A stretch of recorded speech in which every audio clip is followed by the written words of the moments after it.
Bien, bonjour messieurs, dames.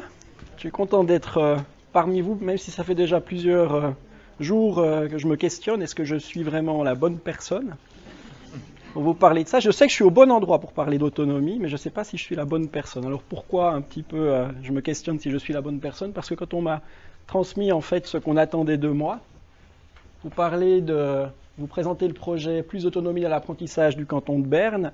Je ne sais pas si c'est parce qu'on a pensé que, comme je suis formateur HEP, que j'ai effectivement participé à la mise en place de la formation continue pour les enseignants francophones du programme Plus d'autonomie pour l'apprentissage. J'étais au fait des rouages politico-éducatifs qui ont amené PAA sur le devant de la scène.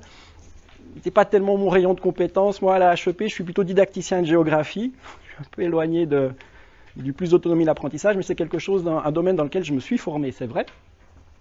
Et puis, par contre, je suis plus à l'aise pour la deuxième partie, vous parlez de plus d'autonomie dans l'apprentissage dans ma branche, la géographie. Là, je peux vous montrer effectivement un exemple. Pour cette partie-là, je n'étais pas tellement inquiet. Pour la première partie, un tout petit peu plus. Et pourquoi je suis au bon endroit pour parler d'autonomie? Parce qu'en préparant cette séance depuis hier soir, j'en ai appris des choses sur Alice Riva. Et je vous lis ce qui figure sur Wikipédia. Il paraît que Alice Riva, dès son adolescence, affirme sa volonté d'autonomie. Incroyable, hein? C'était il y a 100 ans et elle affirmait sa volonté d'autonomie. Bon, alors, il y a ce qu'on m'a demandé de parler, ce dont on m'a demandé de parler, et il y a ce que j'ai envie de faire avec vous aussi. En anticipant un tout petit peu, je me suis vu à votre place assis là, vendredi matin à 8h30, et de quoi est-ce que j'ai envie en matière d'autonomie? J'ai peut-être envie d'en savoir un petit peu plus, comment moi, en tant qu'enseignant, je peux essayer d'accompagner un petit peu mieux mes étudiants sur la voie de l'autonomie. J'ai bien compris, et vous l'avez compris, on ne va pas les rendre autonomes à coup d'une piqûre par-ci ou par-là, c'est un long chemin. Il faudra accepter que tout ne se fera peut-être pas ici dans votre école. Il y a encore des choses qui vont devoir se poursuivre au-delà, mais on peut effectivement les aider à progresser. Alors, le cadre général. Comment PAA est arrivé dans le canton de Berne? Je crois que l'année 2008, c'est une année charnière parce que 2 rapports ont été produits. Le premier, il vous concerne aussi, EVAMAR, c'est l'évaluation de la réforme de la maturité. À peu près 3800 étudiants sont passés par une évaluation dans la langue 1, dans les mathématiques, la biologie, les compétences transversales. Et qu'est-ce qu'EVAMAR a mis en évidence? Il a mis en évidence, alors ça c'est assez intéressant parce que c'est ménager la chèvre et le chou. Il faut renforcer l'apprentissage autonome sans toutefois affaiblir les contenus de la formation. On sent vraiment ce langage et c'est une préoccupation constante quand on va voir les enseignants en leur disant qu'il faudrait faire un petit peu plus de stratégie d'apprentissage. Oui, mais alors les savoirs, qu'est-ce qui va se passer? Donc il y a ce questionnement, si on fait plus de compétences, on fera moins de connaissances. Je crois que ce n'est pas aussi trivial que ça, je crois que ce n'est pas si binaire que ça. On peut effectivement faire les deux, un petit peu pour plagier l'autre. Plus, c'est vraiment plus, on peut y arriver. Qu'est-ce que dit encore EVAMAR? EVAMAR dit, je vais me mettre comme ça, que les compétences transversales devraient être encore mieux prises en compte dans l'organisation de l'enseignement. Alors on les définit, ces compétences transversales, je trouve intéressant de vous les faire lire. La capacité à planifier son travail, on l'a vu avec le travail de Delphine, c'est encore sur le devant de la scène. La capacité à s'organiser, on en a encore besoin. La capacité à gérer les frustrations et les critiques. C'est intéressant, c'est vrai que nos étudiants, vous êtes, je crois, à peu près à la période où on doit rendre le travail de maturité. C'est un bon moment pour travailler des frustrations, quand on leur dit que non, ça ne vaut pas 8, c'est leur travail. Je sais pas, vous allez sur 6 aussi dans votre évaluation, d'accord. Mais eux, ils croient qu'ils vont obtenir 6, souvent, nos étudiants. 6 ou 8. Et puis, autre constat avec ces compétences transversales, il faut les travailler dans le cadre de l'enseignement traditionnel. Delphine à l'université, vous sortez ça du cadre et puis vous en faites des cours à part. Finalement, ici, EVAMAR nous dit que c'est mieux de l'intégrer à l'enseignement traditionnel plutôt que de fonctionner sur la forme d'atelier. Finalement, EVAMAR dit également qu'il faut confier plus régulièrement aux étudiants des travaux d'une certaine ampleur, d'une certaine grosseur de tâches à réaliser seul ou à réaliser en groupe. Le travail de maturité, c'est dans la nouvelle réforme de la maturité, mais c'est nécessaire, mais ce n'était pas suffisant. Donc l'idée, c'est d'en faire un petit peu plus de ces travaux d'envergure à réaliser seul. Et puis le deuxième rapport, toujours en 2008, cette fois-ci, c'est un groupe de contact entre les Hochschule et les Gymnasium. Donc l'idée, c'est d'avoir les hautes écoles et les gymnases se discutent, se parlent. Et puis ils arrivent au constat, c'est le même finalement que Evamar. On se rend compte que les étudiants manquent aussi, quand ils arrivent dans les hautes écoles, manquent aussi d'autonomie. Alors on parle également de réflexivité quant au processus d'apprentissage, ce qu'on va appeler un peu plus tard la métacognition, la difficulté à s'extraire d'eux-mêmes, à s'observer pendant leur apprentissage, à voir comment ils ont appris ce qui a fonctionné, ce qui a moins bien fonctionné. Déficit également dans la capacité de lire et d'analyser des textes, scientifiques ou littéraires, et puis d'avoir un jugement critique. C'est ce contexte-là où c'est par rapport à ces recommandations et ces questionnements que PAA, plus autonomie dans l'apprentissage, a été conçu. Donc il faut avoir à l'esprit ces demandes des écoles suivantes. Rendez vos élèves plus autonomes. Et PAA, ça doit être un moyen de répondre à cette demande. Voilà comment on le présente dans le canton de Berne, ce projet PAA. Traiter un sujet de façon autonome, préparer seul et sur une longue période un examen important, répartir, organiser son travail. Les étudiants et étudiantes doivent tous les jours faire face à ces défis. Parce que là, on ne se mouille pas trop, on peut être que d'accord, ça va bien se passer. Dorénavant, le gymnase préparera mieux à l'acquisition de ses compétences. Et là, ça vous fait peut-être pas ça parce que vous n'êtes pas enseignant bernois, donc vous ne l'avez pas reçu, maintenant on va le prendre pour vous. Dorénavant, le collège préparera mieux à l'acquisition de ses compétences. Et là, vous comprenez pourquoi les enseignants bernois ont dit c'est quoi cette affaire dorénavant ça veut dire qu'avant on ne le faisait pas, on le faisait mal, c'est notre responsabilité s'ils échouent. Donc il y a eu quand même une espèce de petite crispation de la part des enseignants bernois. Ce projet-là, il n'était peut-être pas extrêmement bien lancé. On a le sentiment que ça allait rajouter du travail et puis qu'on nous mettait un peu la responsabilité d'échec des étudiants sur nous. PAA est lancé dans le canton de Berne. C'est étonnant de se dire que le canton de Berne est en avance, j'ai du mal à y croire moi-même. Il est lancé en juin 2010. Première formation, lancé en juin 2010 avec comme objectif en 2016, tous les gymnases bernois offrent un dispositif plus d'autonomie dans l'apprentissage. J'ai appelé ça un cursus personnel, c'est-à-dire que chaque gymnase va devoir gérer, soit dans son petit coin, soit en réunissant différents gymnases, un projet plus d'autonomie dans l'apprentissage qui doit, à terme, aboutir à ceci. L'objectif est que chaque gymnasien et gymnasienne s'exerce dans diverses disciplines et sur des périodes plus ou moins longues à l'apprentissage autonome avant l'obtention de la maturité. Alors, après, ça veut dire que chaque gymnase est libre d'organiser soit des ateliers spécifiques. On sait que Evamar nous dit que c'est plutôt pas ça qu'il faut faire, mais un gymnase pourrait proposer un plan comme ça. Dans un gymnase, on va peut-être dire telle stratégie d'apprentissage, telle stratégie cognitive d'apprentissage, ce sont forcément les profs de sciences humaines qui doivent le faire en première année de formation. Telle autre stratégie affective d'apprentissage sera traitée par les profs de maths. Donc voilà ce qui peut arriver. Donc on peut avoir des programmes qui sont différents d'un gymnase à l'autre, mais on doit aboutir à un surcroît d'autonomie de la part des étudiants, peu importe dans quel gymnase ils sont passés. Bon, alors c'est bien de nous fixer ces objectifs. Qu'est-ce qu'on attend maintenant par apprentissage autonome? Comment savoir si moi, en tant qu'enseignant, j'offre des conditions propices à l'exercice de cette autonomie ou offrir un surcroît d'autonomie à mes étudiants? Alors, le projet PAA, ce n'est pas un projet qui est en main des enseignants. Ce projet-là, il est piloté, il est encadré par l'Université de Berne, par le département des sciences d'éducation de l'Université de Berne, qui fournit la base scientifique et qui fournit un accompagnement scientifique à ce projet. Alors, quand on a dit il faut que les étudiants soient plus autonomes, l'Université de Berne a fourni ce qu'on appelle la grille des compétences visant à l'autonomie des élèves. J'avais peur que ça sorte petit, mais ça va finalement. Du calme. J'ai sorti ma loupe. Il y a 3 compétences. Première compétence, les élèves seront plus autonomes si... Vous n'avez pas besoin en fait de lire ceci pour l'instant. Il faut juste comprendre les 3 compétences qu'on veut développer. Il faut que les élèves prennent plus de responsabilités dans la prise de décision relative à leur apprentissage. Premier objectif. Deuxième objectif, il faut qu'ils soient suivis quand même dans leur apprentissage. Le prof ne disparaît pas, son rôle va être un peu changé. Et puis troisièmement, il faut que l'étudiant autonome soit capable de réflexion, et puis cette réflexion, gentiment, on va la débaptiser, puis l'appeler métacognition. Donc ça, ce sont les 3 compétences. Mais des 3 compétences aux salles de classe, on n'y est pas encore.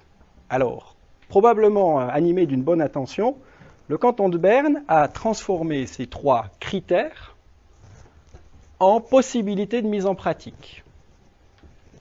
Alors, je vous fais encore un zoom sur ce qu'a fait le canton de Berne. On retrouve mes fameux 3 critères, prise de décision, suivi dans l'apprentissage, réflexion et métacognition.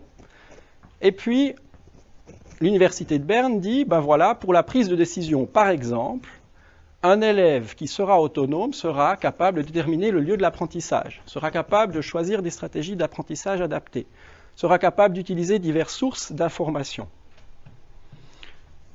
Quand j'ai été suivre la formation bernoise, que les enseignants ont vu ça, et puis la liste elle est assez grande des possibilités de mise en pratique, on a dit mais il faut tout faire, comment ça se passe? On a dit non, vous piquez un peu là-dedans, un maximum si possible, mais si vous ne prenez pas tout, c'est pas si grave.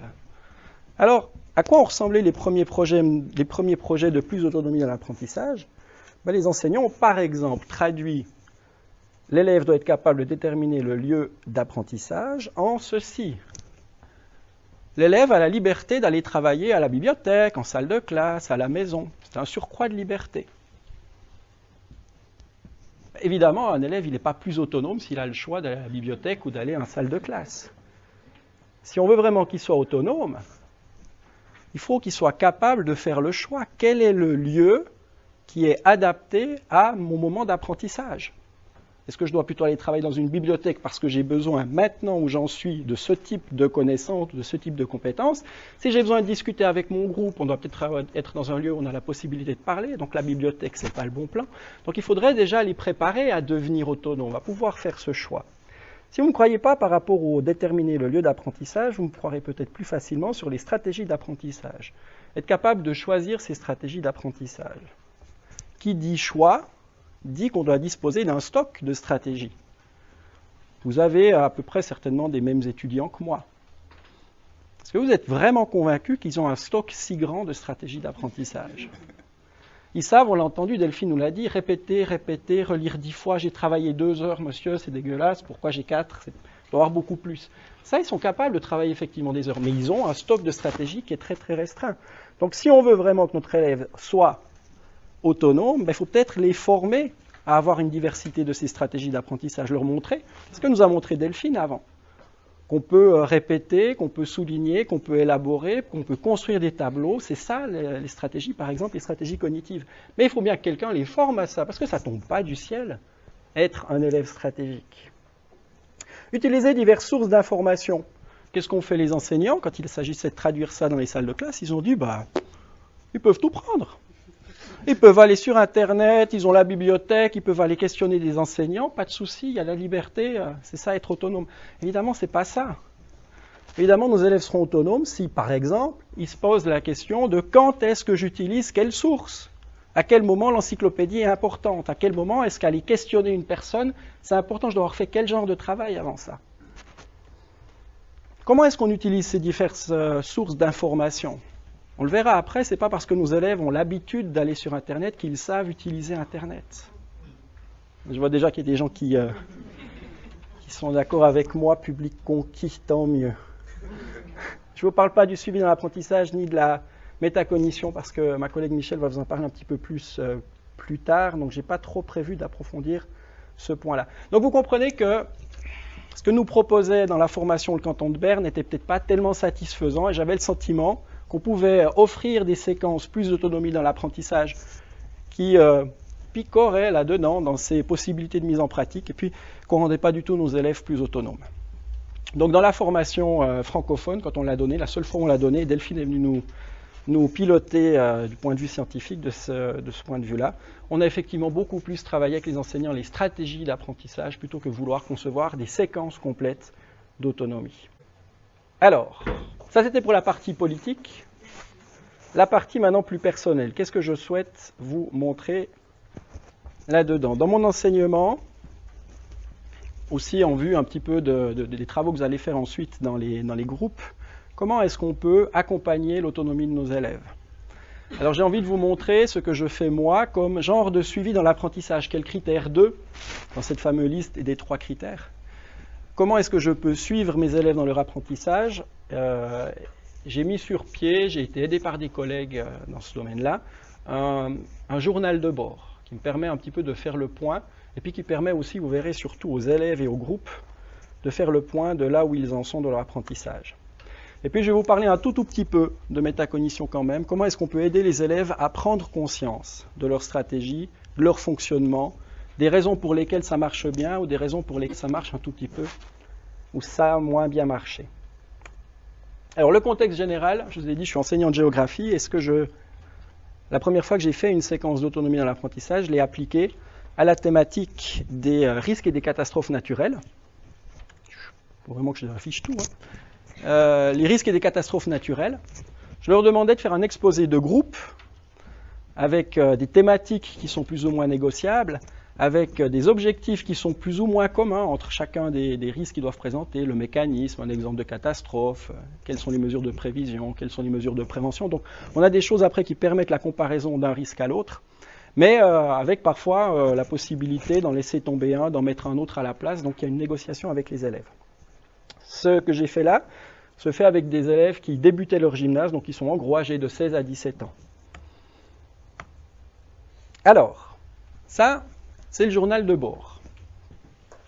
Un journal de bord, il doit remplir un certain nombre de fonctions pour les élèves, comme c'est un exposé de groupe pour le groupe, et puis pour l'enseignant.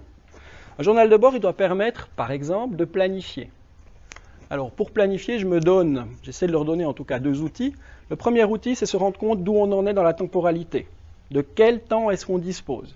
Là, par exemple, on avait 4 séances de travail plus ou moins autonomes, c'est-à-dire que les élèves pouvaient travailler où ils voulaient, ils savaient qu'il y avait un point de chute, et à la fin de chaque séance, il y avait des objectifs qui devaient être atteints pour être un peu dans les temps.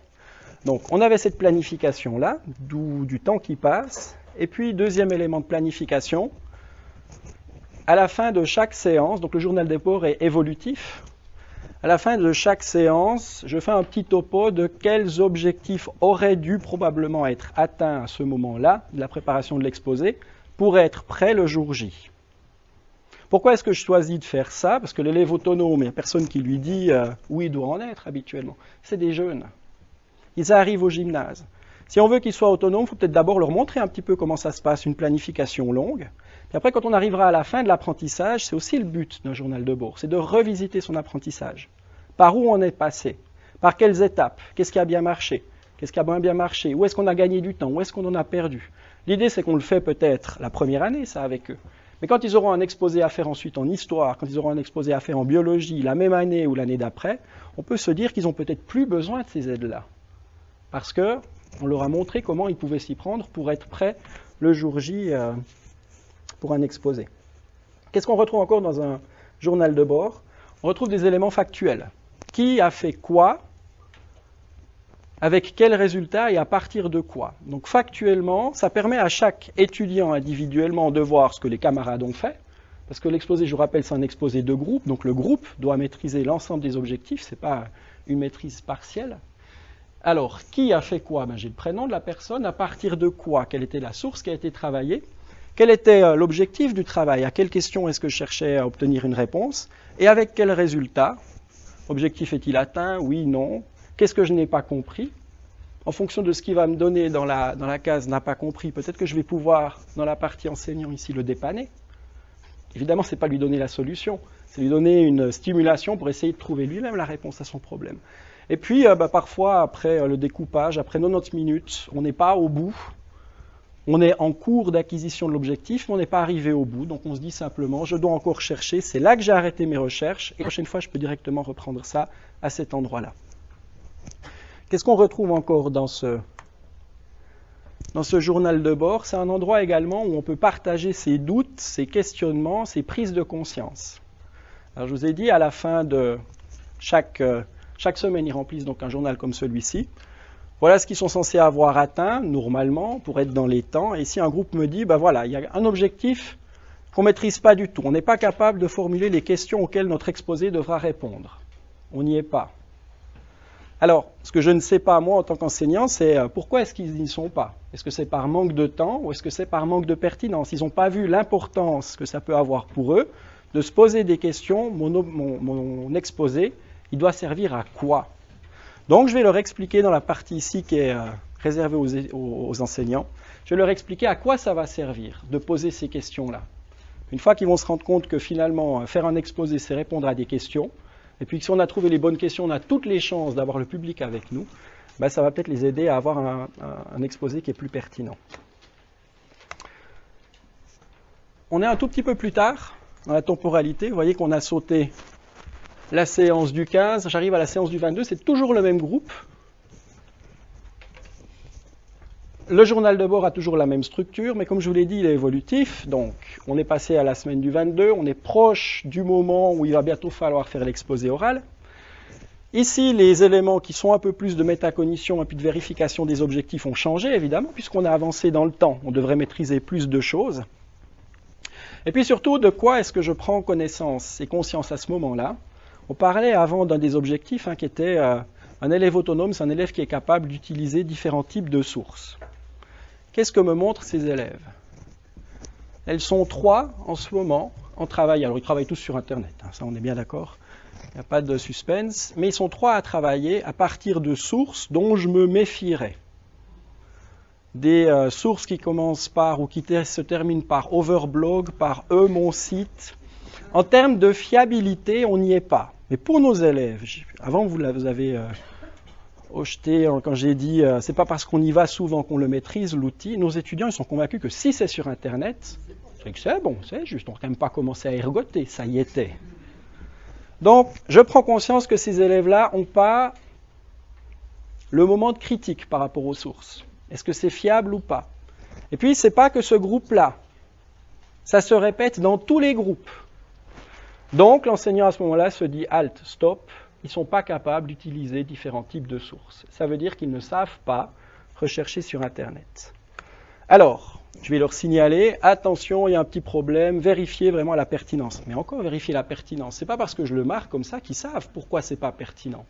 Donc si on veut vraiment les rendre autonomes, il faut en rajouter une couche. Et donc la couche que j'ai rajoutée, début de la leçon d'après, je dis ok, j'ai un petit souci avec les sources, j'ai un peu le sentiment qu'on fait fausse route dans les recherches sur Internet. Je ne suis pas sûr que vous avez la bonne démarche pour acquérir des informations fiables. Alors, comment on fait? Puis là, on parle de stratégie. Comment on fait?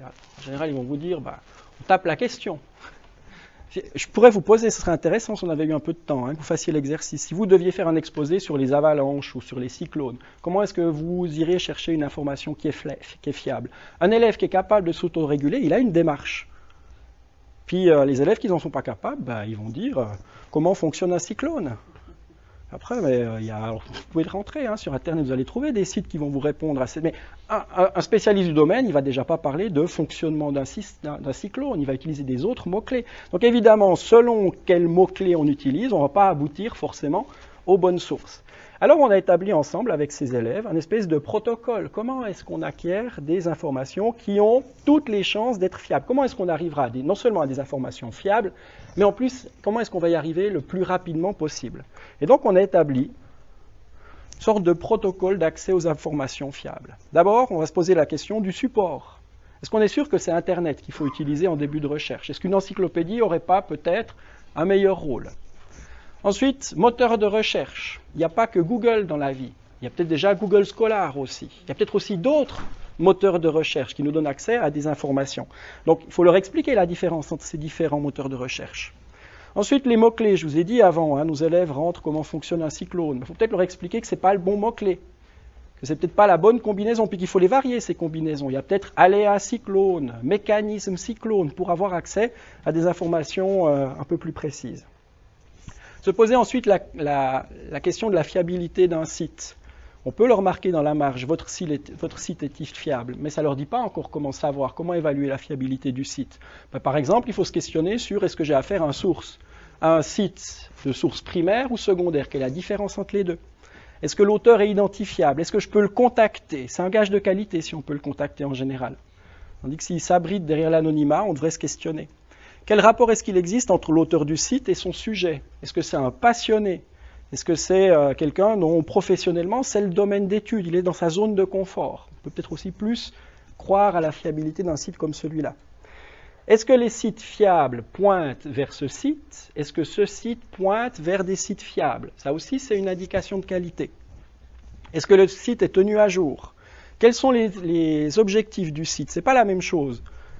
Quand on déchiffre une URL, de savoir si ça vient d'une université, d'une administration, ou si ça vient d'un .com, il y a quelque chose qui va nous être vendu à un moment donné, ou bien un site personnel. Donc, apprendre la lecture d'une URL. Et puis, comment est formulée l'information? Pour nos élèves, plus c'est clair, plus c'est dans leurs mots, plus c'est fiable. Les fautes d'orthographe, ça ne les gêne pas puisqu'ils en font. Mais il faut peut-être les sensibiliser à ça. Un site qui est bourré de fautes d'orthographe, méfiance, méfiance. Voilà, messieurs, dames. J'en serai arrivé au bout. Pour la partie politique éducationnelle, vous avez compris que j'essaierai de répondre à vos questions, mais je ne suis pas convaincu d'être la bonne personne. Par contre, volontiers prêt à répondre à des questions sur comment accompagner cette autonomie. J'essaie de vous montrer juste sur un point, comment encadrer l'élève. Et puis après, à partir de cet encadrement, comment est-ce qu'on met en place une espèce de méthodologie pour devenir à un moment donné autonome, ici dans la recherche sur Internet. Pour ça, je suis prêt à répondre à vos questions. Oui. Pour une question sur le journal, en fait, comment est-ce que vous faites le suivi? Le suivi, en fait, est-ce que vous allez poser des questions pour valider? Est-ce que vous allez vérifier qu'ils ont bien pris des notes? Alors, je ne vais pas vérifier qu'ils ont bien pris des notes. Je vais vraiment me concentrer sur la lecture du journal. À partir de ce journal, je vais déjà repérer, est-ce qu'ils ont des questions? Est-ce qu'ils sont bloqués quelque part? S'ils sont bloqués, je vais essayer de voir comment je peux les dépanner. Ensuite, ce journal de bord, je le reçois, je le collecte à la fin d'une double période, donc après 90 minutes de travail, et je dois, alors là c'est contraignant pour l'enseignant, je me mets la mission de le rendre le lendemain déjà. Parce que ce journal de bord, il faut que les élèves l'aient le plus souvent entre les mains possible, pour qu'ils se tiennent au courant de où on en est, qu'est-ce qu'il nous reste à faire, et puis parfois l'apprentissage il se fait en leçon, et puis si pendant 90 minutes on a pédalé un petit peu dans le yogourt, il faudra peut-être faire quelque chose à la maison. Donc, il faut qu'ils aient l'espace de temps entre ces deux périodes-là de géographie, puis la semaine d'après. Mais donc là, en fait, il s'agit d'une auto-évaluation de l'élève. C'est l'élève qui dit, voilà, j'ai fait ça. Alors, c'est factuel. Pour moi, on n'est même pas dans l'auto-évaluation. C'est juste factuel. C'est un moyen de communication entre eux, qu'est-ce qui se fait dans notre exposé, puis de eux avec moi. Parce que moi, j'ai besoin de savoir, puis j'ai besoin peut-être aussi de leur dire, s'il y en a un qui est un peu en train de tirer au flanc, il faut que je puisse peut-être aussi jouer mon rôle, en disant c'est pas tout à fait normal que pendant 3 semaines, vous travaillez toujours le même objectif. Regardez vos camarades, ils sont en train de fournir un effort plus soutenu. Je ne l'utilise pas, en tout cas, comme moyen d'auto-évaluation. Je pourrais le faire évoluer dans cette direction-là. Ce serait peut-être une possibilité. Oui. J'ai une question plutôt sur l'organisation. Cette séquence s'est passée à la place de cours. Oui. Donc c'est pas en plus. Non, c'est pas en plus. Je faisais déjà des exposés, mais ce qui m'a fait entrer dans la démarche plus autonome de l'apprentissage, c'est que j'étais relativement frustré de la qualité des exposés. Déjà, je trouvais que c'était pas très bon, d'une manière générale, et puis je trouvais qu'on avait une très grosse hétérogénéité dans la qualité de ces présentations. Depuis que je travaille avec cette méthode-là, j'ai le sentiment que le niveau est globalement un peu meilleur. Bien sûr, je peux faire mieux. Non, mais je plaisante. Je trouve que la qualité globale s'est améliorée, mais surtout les écarts se sont réduits. Donc avec cet outil-là de suivi, il me semble que je cadre mieux. Je n'ai pas la surprise le jour de l'exposé de me dire « Mon Dieu, comment on va reprendre ça ?» Parce que c'est suivi en fait. Donc on a moins de mauvaises surprises. Oui. De fait, vous vous retrouvez finalement plus très souvent en tant que maître. C'est ça. Au groupe. C'est ça. Entier. Complètement. Oui. Le rôle a évolué. C'est plus moi qui transmets le savoir. Je suis plutôt de là pour leur dire il est quelque part. Je vais vous aider à y aller. C'est une évolution, c'est vrai. Oui. Est-ce qu'au final, cette méthode est chronophage ou pas? Est-ce qu'elle demande plus de temps? Alors, elle demande plus de temps d'anticipation, parce que vous devez savoir très clairement où vous voulez aller à la fin de la séquence. Donc, il faut arriver à avoir vraiment une séquence complète d'avance sur les élèves. Parce que si on veut qu'ils soient autonomes, il faut leur dire, c'est là-bas qu'on va. C'est là, mais c'est pas là ou là, mais l'objectif, il est vraiment là. Et puis, il va falloir les canaliser par rapport à ça. Donc, la première année, ça demande un gros effort de mise en place. Maintenant, cette séquence-là, elle est avec moi, elle m'accompagne, et puis chaque année, je la fais un petit peu évoluer. Donc, il me semble que ça se rentabilise. Vous n'avez pas eu l'impression qu'il fallait faire octroyer 1 heure de plus hebdomadaire? Alors, dans les faits, ce que le canton de Berne a proposé aux enseignants qui entraient dans la démarche plus autonomie dans l'apprentissage, ils fournissaient 1% de décharge. Parce qu'il fallait non seulement mettre en place la séquence, ensuite il fallait la documenter, il fallait la mettre à disposition des enseignants bernois. Donc elle est sur une base, une plateforme. On peut aller télécharger une partie, en tout cas des lignes directrices, puis après on a les coordonnées de la personne qui a fait cette séquence-là. Une décharge enseignant. Oui, c'est ça. Moi, j'avais dans mon esprit l'idée d'un travail supplémentaire en classe. Non, Ça travaille bien quand même, assez constant, hein, tout ça. Donc, pourquoi j'ai ce souci-là? Nous avons tous ce souci. C'est que le problème, les faits sont têtus. Au collège pour adultes, on a un nombre d'heures limité. C'est ça le drame. C'est-à-dire que ce que vous avez présenté me paraît vraiment intéressant. Je vais vous le dire en toute sincérité. Je me pose la question de savoir comment je vais pouvoir le mettre en activité concrètement avec les 3 minables heures hebdomadaires en français que j'ai. Parce qu'il y a tellement à faire déjà. Alors vous me direz, oui, mais en les rendant plus autonomes, ils seront plus efficaces et nous aussi. Certes, mais il faudrait vraiment que le collège pour adultes s'interroge sur je sais pas moi, sur une possibilité d'ouvrir des ateliers de jour pour les élèves qui peuvent. Enfin, il faudra vraiment qu'on discute de ça. Moi, je le dis à l'ensemble des collègues, et notamment à mon directeur, parce que se pencher là-dessus longuement, sans dégager des heures supplémentaires, moi je suis très satisfait. Ce que je crois, c'est que si on a le sentiment qu'on est seul à devoir rendre les élèves autonomes, c'est très difficile. Ça demande aux enseignants de parler les uns avec les autres. Qu'est-ce que tu fais dans ton cours? Dans mon cours, par exemple, je peux bien travailler la stratégie de recherche sur Internet. Après, le prof d'histoire, il peut utiliser ça dans son cours. Puis en échange, lui, il va peut-être les former à être plus autonomes dans l'analyse d'un article scientifique ou dans l'analyse d'une caricature. Et je vais bénéficier de ce travail-là. Mais ça demande effectivement, à un moment donné, d'avoir une table ronde des enseignants qui interviennent tous dans la même classe et se dire qui fait quoi, quand, et puis à partir de quels documents, puis on doit s'y échanger. Je pense que là, il y a du dialogue. Il n'y a pas seulement besoin d'avoir plus de décharge, je pense qu'il y a besoin de plus discuter. Oui. J'ai deux questions. La première, vous avez fait pas du groupe classe, donc ça veut dire que vous avez les mêmes profs pour les mêmes élèves. Parce que je veux dire qu'on n'a pas, peut-être un peu plus, sur les collèges du jour, on n'a pas un administratif, on n'a pas la classe. Donc ce que vous dites, c'est se mettre d'accord avec les enseignants, c'est impossible. Il y a tellement de choses que ça devient très difficile. Moi, en collège pour adultes, je rejoins mon collègue sur la question des vendeurs, parce qu'une séquence comme ça, je viens d'en faire une qui ressemble à ça, mais moins poussée que la vôtre. Mais par contre, dans la filière double, j'ai d'excellents résultats, mais j'ai beaucoup plus d'heures. Nos collègues qu'on en a dans la filière du jour, on a 3 heures, on en avait 5. Sur 5 heures, j'ai réussi à faire ça assez vite, en fait, avec une démarche, un suivi, etc. Mais c'est vrai que, tu vois ce que vous voulez dire, on peut gagner du temps, mais on a quand même besoin d'un certain nombre en classe pour pouvoir déjà lancer le travail, le suivre, pas que. Il y a des collègues qui ont que 2 heures par semaine. 2 heures plus. Et la semaine d'après. Moi, j'ai 2 heures de géographie. Hein. J'ai 2 heures. Ouais. Par semaine, oui. Non, mais sur un semestre. Alors, la géographie, j'ai deux années de géographie. Je vous donne un seul exemple. En C'est histoire. les mêmes élèves en 2 ans. Oui. En histoire, c'est les origines de l'homme en première année jusqu'à 1789, en 2 heures au semestre. Non, je suis obligé de être réaliste. Voilà, ça ne veut pas dire qu'il faut terminer la discussion, mais il faut être conscient de ça. Mais j'entends en fait que je fais caisse de résonance parce que vous attendez que je le relaie, c'est ça en fait.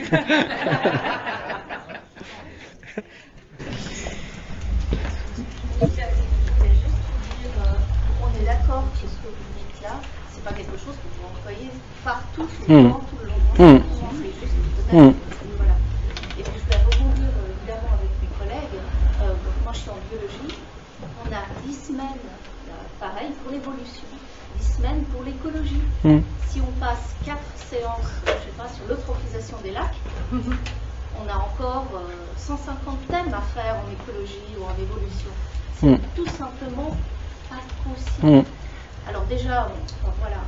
Je comprends maintenant mieux pourquoi ça a ricané quand j'ai dit ménager la chèvre et le chou, parce que c'est vrai que c'était ça. Il ne faut pas que les connaissances baissent, mais il faudrait en faire un peu plus au niveau des compétences. Et je comprends bien que c'est difficile, c'est vrai. Mais je vois pas pourquoi on pourrait pas l'appliquer à du travail à la maison. Je veux dire, les élèves sont pas surchargés. Non, On peut l'appliquer à la maison. Les familles, ils ont une hausse sur la différence. Bah oui, Mais une séquence comme celle-ci, elle peut être organisée hors cours, mais il faut que l'enseignant soit payé pour le travail de suivi qu'il fera de toute façon, sauf qu'il ne le moi, fait je pas donne un dans exemple les au murs collège d'école. le jour. Au collège le jour, j'avais fait dans le cadre du YOUF un projet d'auto-évaluation des élèves. Ils enregistraient des dialogues et après ils s'auto-évaluaient et ils amélioraient leur truc. C'était un projet qu'ils faisaient à la maison. Ils ont adoré faire ça. Et c'est un projet normal. On travaille dans toutes les disciplines. Il y a quand même des projets qu'on fait en dehors. La différence, c'est qu'on les engage avec un suivi, on leur demande la réflexion. Il y a quand même une petite différence dans notre école. Moi, j'ai un élève qui travaille à 100%, qui l'OS physique application des maths, qui a 5 heures pour faire ça, alors qu'il y en a 16 au collège du jour, et qui a une famille. Donc, je le bombarde déjà d'exercices à faire. Il a une dizaine d'heures de travail par semaine à faire en dehors, mais ils n'arrivent juste pas à le Mais faire. ça peut venir à la place de quelque chose que tu leur demandes déjà, c'est pas forcément en plus. Vous voyez, les discussions sont très riches. On a compris que si, pour l'autonomie de l'élève, pour accompagner l'élève dans cette autonomie, dans ce travail autonome, il faut un supplémentaire et il faut avoir du temps pour dire. Oui.